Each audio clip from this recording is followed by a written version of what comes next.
Subscribe करें आपके अपने भक्ति चैनल डिवाइन स्टोरीज को और जुड़े रहे आध्यात्म से। कहते हैं कि इस पूरी दुनिया में श्री राम भगवान का हनुमान जी जैसा कोई भक्त नहीं है। और ये बात सच भी है, क्योंकि हनुमान जी ने रामायण काल में हर कदम पर भगवान राम का साथ दिया था और अपने अपार बल से उन्हें हर मुश्किल से बाहर निकाला था। बहुत कम लोग जानते हैं कि एक बार भगवान राम को अपने ही परम भक्त हनुमान से युद्ध करना पड़ा था। आज हम आपको रामायण काल की इसी अनोखी घटना के बारे में बताने जा रहे हैं। उत्तर रामायण के अनुसार अश्वमेध यज्ञ पूर्ण होने के बाद श्री राम भगवान ने बड़ी सभा का आयोजन किया था और इसमें सभी देवी देवताओं, ऋषि मुनि, किन्नरों और यक्षों एवं राजाओं को आमंत्रित किया था।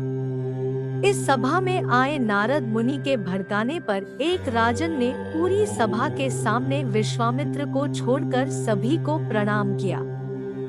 इस बात पर ऋषि विश्वामित्र नाराज हो गए और उन्होंने श्री राम से कहा कि अगर सूर्यास्त होने से पहले उस राजा को मृत्यु दंड नहीं दिया गया तो वो स्वयं राम को श्राप दे देंगे।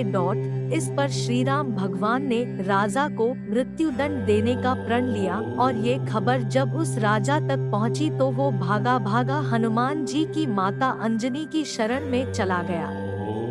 उसने मां अंजनी को पूरी बात नहीं बताई और उनसे अपनी रक्षा का वचन मांग लिया। तब माता अंजनी ने हनुमान जी को राजा की प्राण रक्षा का आदेश दिया और इस तरह इन दोनों के बीच ही युद्ध की रेखा खींच गई।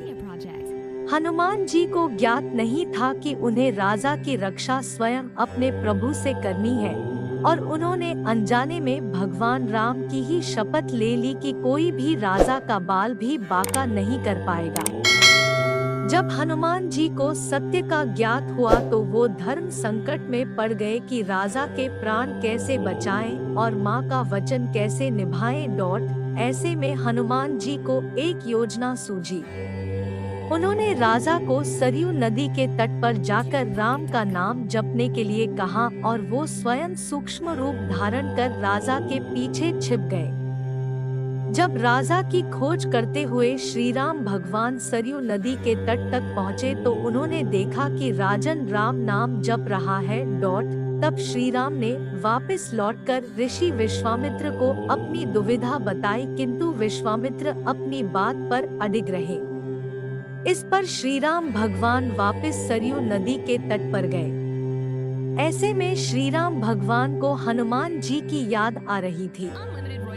जब सरयू नदी के तट पर श्री राम ने बाण निकाला तो हनुमान जी कहने पर राजा राम नाम का जाप करने लगा।